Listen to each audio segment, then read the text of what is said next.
Facebook live में आप लोगों का स्वागत है। आज हम डिजिटल मोदी के बारे में बात करेंगे। ये डिजिटल मोदी का जो करैक्टर है वो क्या है। प्रधानमंत्री नरेंद्र मोदी ने अपना जो राजनीतिक चरित्र विकसित किया है वो एक ट्रेडिशनल जो प्रधानमंत्री रहे हैं उनके पैटर्न से या परंपरा से अलग हटके विकसित किया है। ट्रेडिशनल जो प्रधानमंत्री रहे हैं वे अपने चरित्र के राजनीतिक चरित्र के विकास के लिए इलेक्ट्रॉनिक मीडिया और प्रिंट मीडिया का इस्तेमाल करते रहे और सामान्य जो राजनीतिक जीवन है उस राजनीतिक जीवन का पालन करते रहे। जो सामान्य राजनीतिक जीवन के और खासतौर प्रधानमंत्री के जो प्रोटोकॉल हैं, जो उनकी परंपराएं रही हैं, उनका कमोवेश सबने पालन किया है। लेकिन प्रधानमंत्री नरेंद्र मोदी एक इस मामले में एकदम अलग हैं। अलग इस सेंस में कि नरेंद्र मोदी ने अपने चरित्र का विकास एक सामान्य राजनीतिज्ञ के तौर पर नहीं किया है, बल्कि एक डिजिटल प्रधानमंत्री और डिजिटल मोदी के रूप में किया है। हम जिस मोदी को जानते हैं वो डिजिटल मोदी है, वो पॉलिटिकल मोदी नहीं है जो ट्रेडिशनल प्रधानमंत्री जैसे रहे हैं पहले। आप जब भी मोदी को देखते हैं डिजिटल में देखते हैं, डिजिटल के अलावा कहीं नहीं देखते। डिजिटल के बाहर नरेंद्र मोदी से मिलना असंभव है। अगर आपको मोदी को देखना है तो आपको डिजिटल में जाना होगा,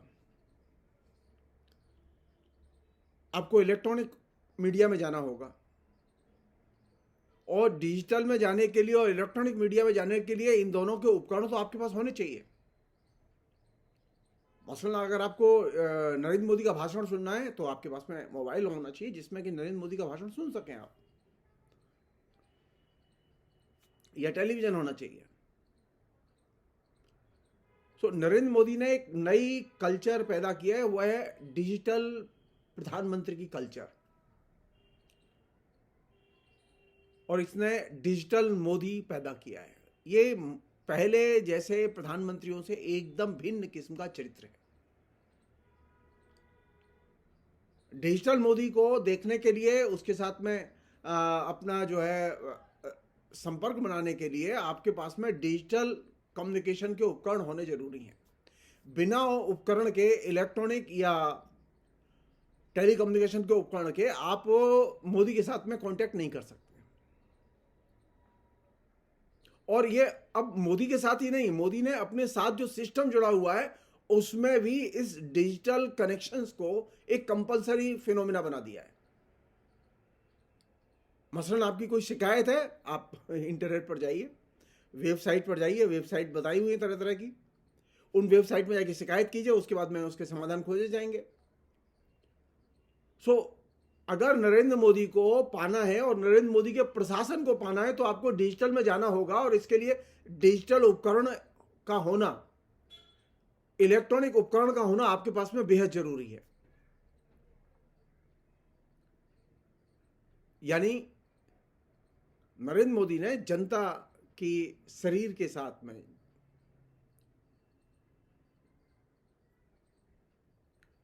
ये जो डिजिटल कम्युनिकेशन का एक इंटीग्रेटेड रिलेशन विकसित किया है, और ये एकदम नई चीज है।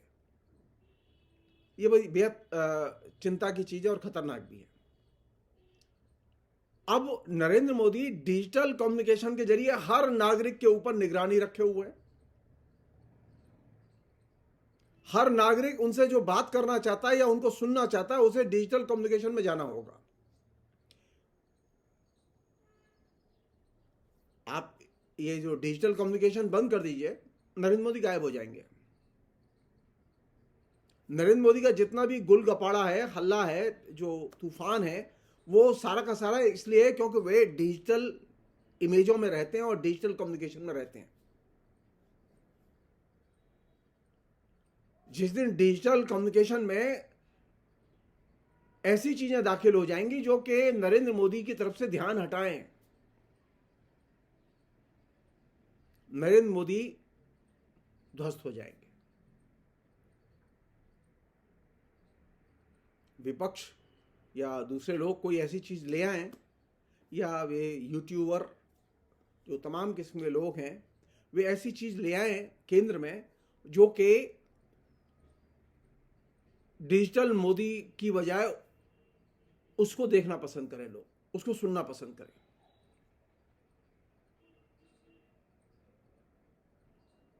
अभी हमारे पास में डिजिटल में नरेंद्र मोदी को अपदस्थ करने वाली कोई चीज है नहीं। पत्रकार हैं, यूट्यूबर हैं, तमाम किस्म का कम्युनिकेशन है, नेता हैं, लेकिन एक डिजिटल मोदी ने एक बढ़त बनाई हुई है, और इस बढ़त को एक तरह से आप इसे डिजिटल बीमारी के तौर पर लें। इस डिजिटल बीमारी ने आम नागरिक के दिलो दिमाग, उसके संस्कार, उसकी आदतें, इन सबको और उसके देखने के नजरिए, इन सबको बुरी तरह से वायरस की तरह ग्रस लिया है। कोई भी व्यक्ति इस डिजिटल मोदी और डिजिटल बीमारी के बाहर नहीं है।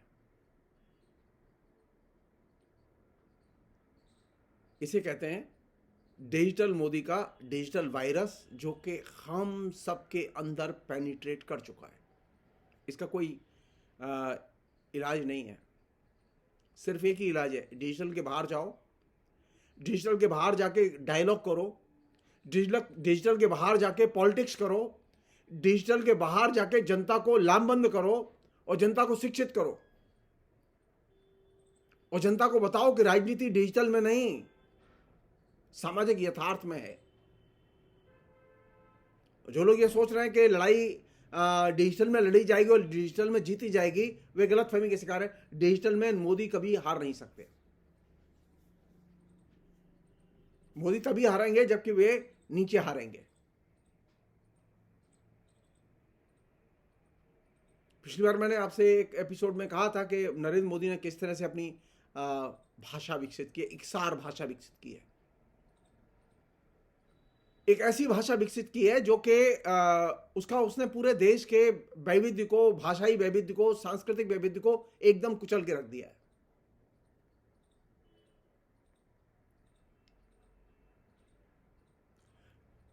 इस इकसार भाषा को और इसके डिजिटल फ्लो को, प्रवाह को आप किसी भी अप्रासंगिक चीज के जरिए परास्त नहीं कर सकते, या अर्थहीन चीज के जरिए परास्त नहीं कर सकते। क्यों? क्योंकि डिजिटल में जो मोदी है वो स्वयं में अर्थहीन भाषा का नायक है। उसने एक ऐसी भाषा को जन्म दिया है जो कि मीनिंगलेस है, जो कि रिलेवेंट नहीं है। न वो सामाजिक जीवन के लिए रिलेवेंट है, न डेमोक्रेसी के लिए रिलेवेंट है, न पार्लियामेंट के लिए रिलेवेंट है, न वो बीजेपी के लिए रिलेवेंट है।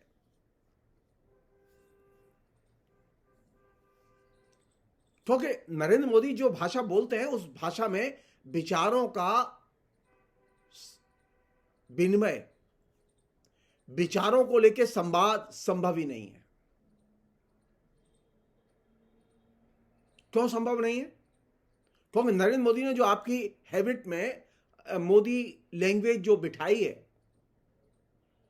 मोदी वायरस, डिजिटल वायरस जो बिठाया है, उस मोदी के डिजिटल वायरस ने जो सबसे खतरनाक काम किया है वो ये किया है कि आप अदर्स के बारे में, अन्य के बारे में, हाशिए के लोगों के बारे में, अल्पसंख्यकों के बारे में, आदिवासियों के बारे में, मुसलमानों के बारे में, स्त्रियों के बारे में अब आप सोचते ही नहीं है, क्योंकि नरेंद्र मोदी इनके बारे में सोचते नहीं है। नरेंद्र मोदी के जितने भी आप पिछले 10 साल के दिए गए भाषण उठाएं और कार्यक्रम उठाएं, वे सारे के सारे कार्यक्रम और भाषण अदर्स या वंचितों या हाशिए के लोगों को एक सिर से एजेंडा नहीं बनाते। इसलिए नरेंद्र मोदी की लैंग्वेज में, यानी डिजिटल लैंग्वेज में, जो कि हिंदुस्तान में हिंदी में अभी डोमिनेट कर रही है, उस लैंग्वेज में किसी भी किस्म का पॉलिटिकल विनिमय संभव नहीं है।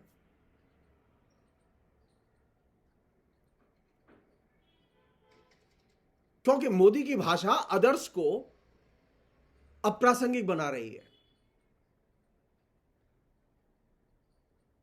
वो बातें बड़ी बड़ी करते हैं। उन्होंने पिछले 10 साल में एक भी बड़ा प्रोग्राम जो सोशल डेवलपमेंट का हो, जिसका स्त्रियों से संबंध हो, जिसका खेतिहर मजदूरों से संबंध हो, किसानों से संबंध हो, दुकानदारों से संबंध हो, रेहड़ी वालों से संबंध हो, जो छोटे छोटे खोमचे लगाते हैं, ऐसे करीब 7-8 करोड़ लोग हैं, उनसे संबंध हो, नौजवानों से संबंध हो जो कि हाशिए के लोग हैं, इन तमाम लोगों को, मजदूरों से संबंध हो, इन तमाम हाशिए के लोगों को लेकर उन्होंने कोई ऐसी स्कीम जो कि इनके परिवारों में खुशहाली लाए और रोजगार लाए, ऐसी स्कीम लागू नहीं की।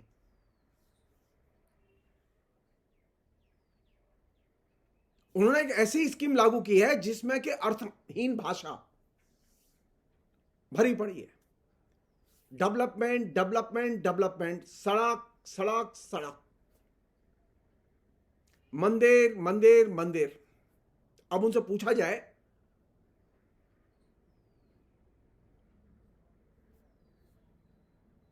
सरकारी राशन, सड़क या सो कॉल्ड हाईवे, राजमार्ग या मंदिर, ये क्या हिंदुस्तान के बेरोजगारों को, हिंदुस्तान की महिलाओं को, खेत मजदूरों को, किसानों को, ये क्या उनकी आर्थिक तरक्की में मदद कर रहे हैं? अगर मदद कर रहे हैं तो नरेंद्र मोदी इस बात का जवाब दें, डाटा दें। नरेंद्र मोदी ने इनके बारे में डाटा देने से एकदम परहेज की कसम खाई है कि वो अब डाटा नहीं देंगे। नरेंद्र मोदी के आने के बाद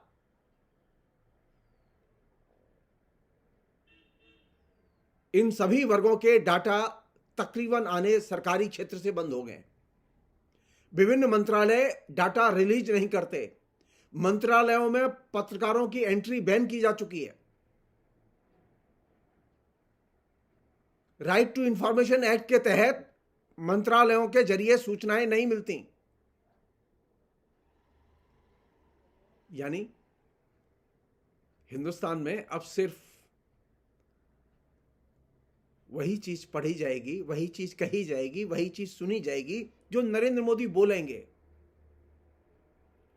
और इसने क्या किया कि इसने जो ये जो अदर्स है, ये हाशिए के लोग हैं, जो अदर्स जो है वो नरेंद्र मोदी की भाषिक संरचना में एकदम आउटकास्ट है, बहिष्कृत है। हम ये भी कह सकते हैं कि नरेंद्र मोदी को हिंदू भारत पसंद है, बहिष्कृत भारत पसंद नहीं है। ये बहिष्कृत भारत जिसकी कल्पना अंबेडकर ने की थी, जिस बहिष्कृत भारत की तरफ अंबेडकर ने ध्यान खींचा था, आज स्थिति है कि वो बहिष्कृत भारत रियल सेंस में प्रधानमंत्री के वाचिक संसार से एकदम खदेड़ के बाहर कर दिया गया है।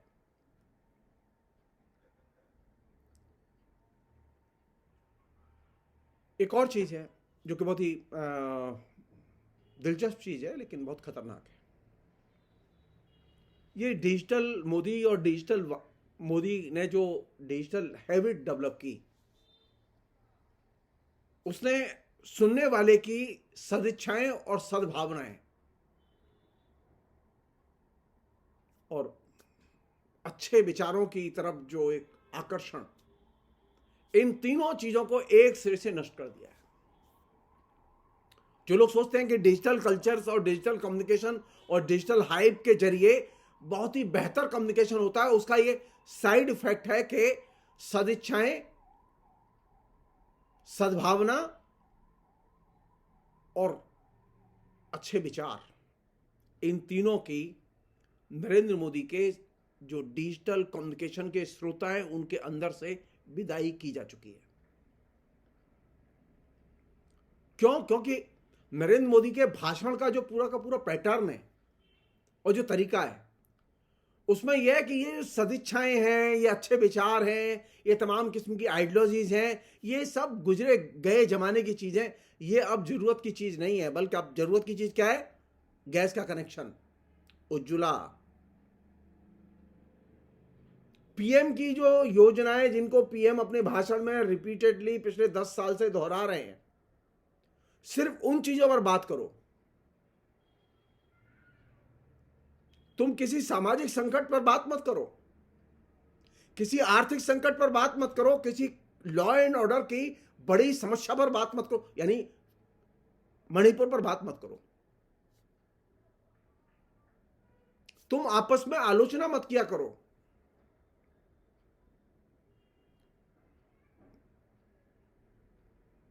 और तुम्हें जो वंचित लोग हैं, जो हाशिए के लोग हैं, उनके साथ में तो कोई लगाव रखने की जरूरत नहीं है। ये जो सेंस है, ये सेंस डिजिटल मोदी ने बहुत ही स्ट्रांगली कम्युनिकेट किया है, और ये बहुत खतरनाक चीज है। एक अन्य चीज है जो कि डिजिटल मोदी और डिजिटल मीडिया ने कम्युनिकेट की है, क्योंकि जैसा कि मैंने आपसे कहा कि ये एक तरह से ये वायरस है, इलेक्ट्रॉनिक वायरस है, और इस इलेक्ट्रॉनिक वायरस को हमें बहुत ही गंभीरता से लेना होगा। इसने एक अच्छे खासे सेक्शन में नकारात्मकता और परनिर्भरता और निष्क्रियता, ये तीन चीजें तेजी से कम्युनिकेट की हैं।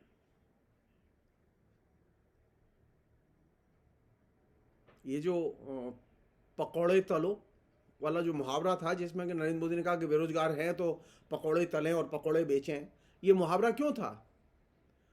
ये इसलिए था कि आप अब ये सोचना बंद कर दो कि तुम्हें अपना कैरियर करना है। तुम कैरियर के बारे में सोचना बंद कर दो। जब कैरियर के बारे में नहीं सोचोगे तो तुम क्या बनोगे? परनिर्भर बनोगे।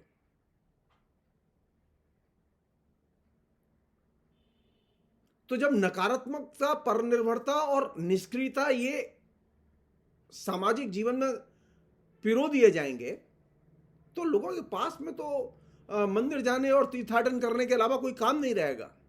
और ये भी कितने लोग करेंगे?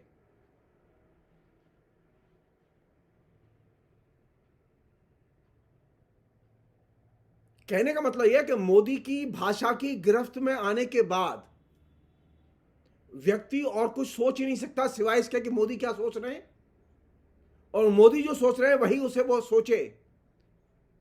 तब तो वो थोड़ी देर सोच भी सकता है, अगर वो उसके बाहर निकलना चाहे तो वो निकल नहीं सकता, क्योंकि मोदी के भाषणों के जरिए, खासतौर पर उनके इलेक्ट्रॉनिक और यूट्यूब और सोशल मीडिया के कम्युनिकेशन के जरिए, जो चीज हमारे मन में, हमारे नागरिकों के मन में प्रवेश कर रही है, वो ये एक इलेक्ट्रिक वायरस, जो कि आपके अंदर देश के प्रति, विचारों के प्रति, विचारधाराओं के प्रति, सामुदायिक सोच के प्रति, आलोचनात्मक विवेक के प्रति नेगेटिव सेंस पैदा करता है।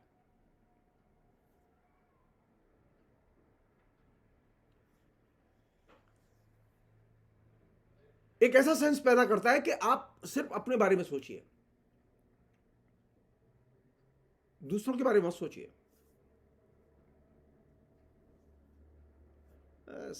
कहीं दंगे हो रहे हैं, या कहीं वायलेंस हो रहा है, कहीं किसी के साथ रेप हो गया है, या सामूहिक बलात्कार हो गया है, या अव्यवस्था फैल गई है, या अराजकता है, या कहीं कानून तोड़े जा रहे हैं, या कहीं किसी थानेदार को मार दिया गया है, या संवैधानिक उल्लंघन हो रहा है, तुम इन पर मत सोचो, तुम सिर्फ अपने बारे में सोचो।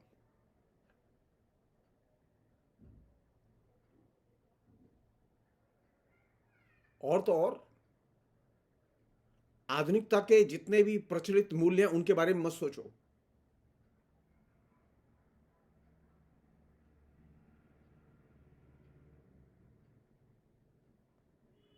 सिर्फ अपने बारे में सोचो।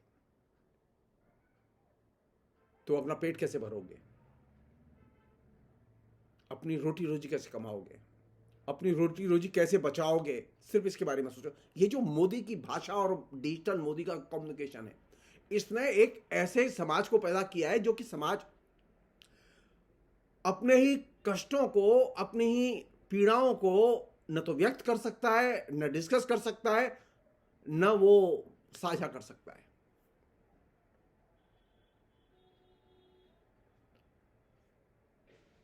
और पैरेलल क्या चल रहा है?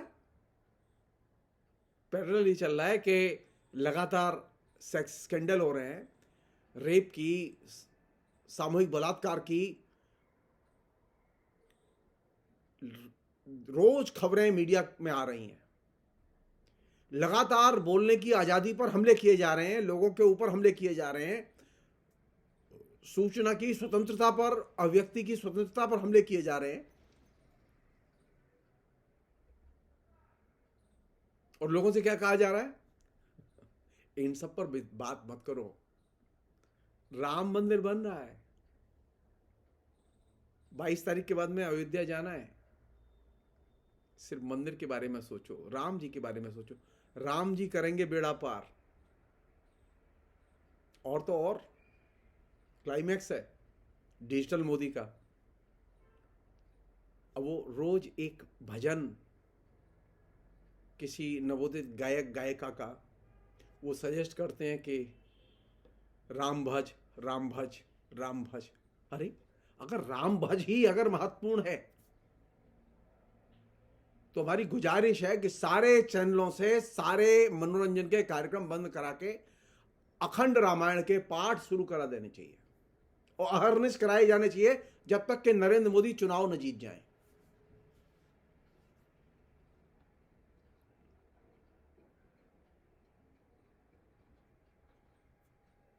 एक अन्य चीज है जो कि डिजिटल मोदी में दिखाई देती है, वो बहुत ही खतरनाक चीज है।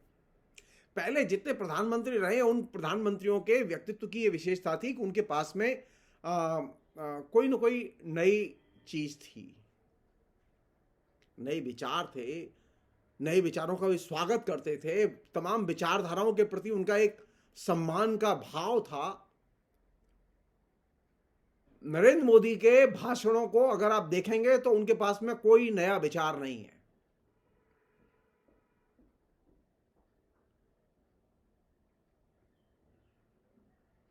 वे किसी भी किस्म की नई विचारधारा या नई विश्व दृष्टि का अपने भाषणों में प्रतिपादन नहीं करते, आज तक नहीं किया।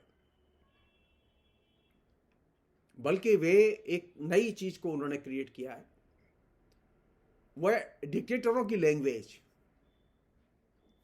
और आरएसएस की लैंग्वेज, इसका वे बहुत ही कौशलपूर्ण ढंग से प्रचार करते हैं।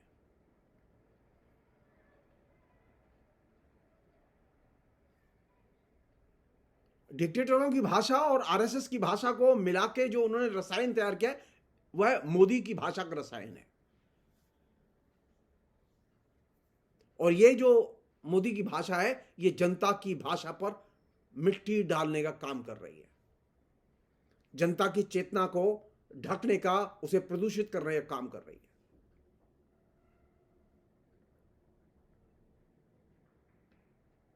सब लोग जानते हैं कि आरएसएस की भाषा को हिंदुस्तान की जनता अस्वीकार कर चुकी है, लेकिन नरेंद्र मोदी नए सिरे से उसको लोगों के जेहन में उतारने में लगे हुए हैं। वो अपने प्रोपेगेंडा मशीनरी को उन्होंने तेज कर दिया। उन्होंने साफ मैसेज दे दिया है कि हिंदुस्तान में एक ही सुपीरियर आदमी है, वो आरएसएस का सरसंघ चालक, और कोई नहीं।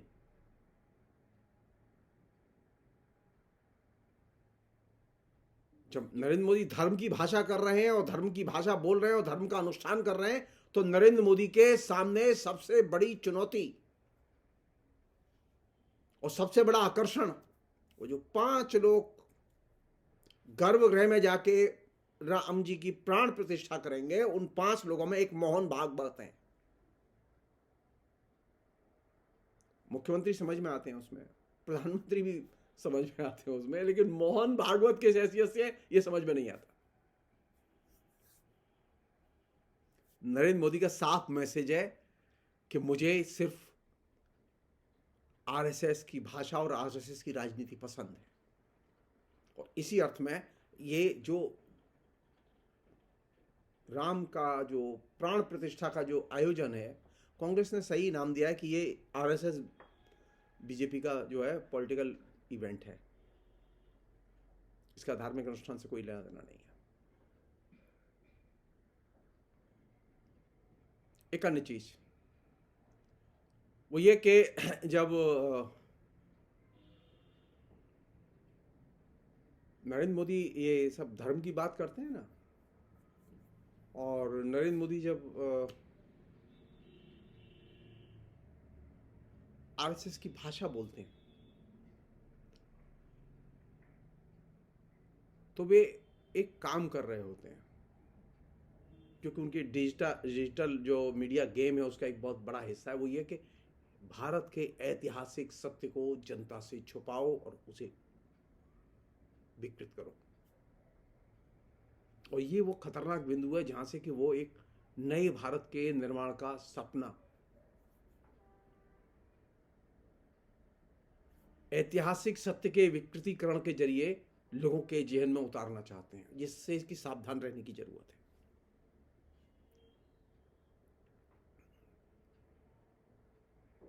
एक और चीज है जो मैं कहना चाहता हूं, ये जो डिजिटल का और इलेक्ट्रॉनिक का जादू हमेशा रहेगा और ये कभी जाएंगे नहीं, ये इल्यूजन दिमाग से नरेंद्र मोदी निकाल दें। ये संभव नहीं है, अब संभव नहीं है। हिंदुस्तान जिस तरह से धीरे धीरे करवट ले रहा है उसमें यह संभव नहीं है कि नरेंद्र मोदी का डिजिटल और इलेक्ट्रॉनिक जादू बरकरार रहेगा। जो लोग इलेक्ट्रॉनिक जादू के और डिजिटल जादू के प्रभाव में हैं, उनके जेहन में एक चीज बैठा दी गई है कि उनकी कोई जिम्मेदारी नहीं है। भारत के बारे में सोचने की जिम्मेदारी तो प्रधानमंत्री के पास है। उनकी कोई जिम्मेदारी नहीं है कि वे किसी भी घटना के बारे में उसके वस्तुगत कारणों की खोज करें। उन्हें यह सोचने की जरूरत नहीं है घटना रिलेवेंट है या इररिलेवेंट है, प्रधानमंत्री सोचेंगे। और ये जो चीज तुम सिर्फ लाभार्थी बनो, तुम सिर्फ अनुयायी बनो, सोचूंगा मैं,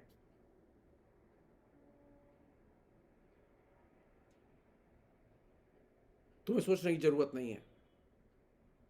यह है डिजिटल मोदी जो तुम्हें, हमें, इस समाज के प्रत्येक नागरिक को, इस देश के 140 करोड़ लोगों को सोचने नहीं देता, घटनाओं के कारणों पर विचार करने और संवाद करने नहीं देता। प्रत्येक नागरिक की जो जिम्मेदारी है उस जिम्मेदारी से नागरिक का ध्यान हटाता है। और इसका लक्ष्य क्या है? आधुनिक भारत के, प्राचीन भारत के, मध्यकालीन भारत के ऐतिहासिक सत्य को बदलो, धर्म के ऐतिहासिक सत्य को बदलो। और मैं जो कह रहा हूं वह मानो। और यही वह खतरनाक चीज है जहां से कि डिजिटल मोदी आपकी, हमारी, सबकी आवाज, अभिव्यक्ति, अधिकार, इन सब पर हमले कर रहा है, उन्हें छीन रहा है। इससे सावधान होने की जरूरत है। अगर इस बार आप चेते नहीं और 2024 के चुनाव में आपने नरेंद्र मोदी को आईना नहीं दिखाया और बाय बाय नहीं की, और वो जो उनके फोटो लगे हैं ना जगह जगह, कहीं वो उत्तराखंड में किसी मंदिर पे बैठे हुए भजन कर रहे हैं, कहीं किसी पत्थर पर बैठे भजन कर रहे हैं, उनसे कहो 2024 के चुनाव में थैला उठाओ, उत्तराखंड के मंदिर की ओर प्रयाण करो, और ना उत्तराखंड जाने की इच्छा हो तो अयोध्या मंदिर की ओर प्रयाण करो और अयोध्या मंदिर में वास करो। बहुत बहुत शुक्रिया, थैंक यू।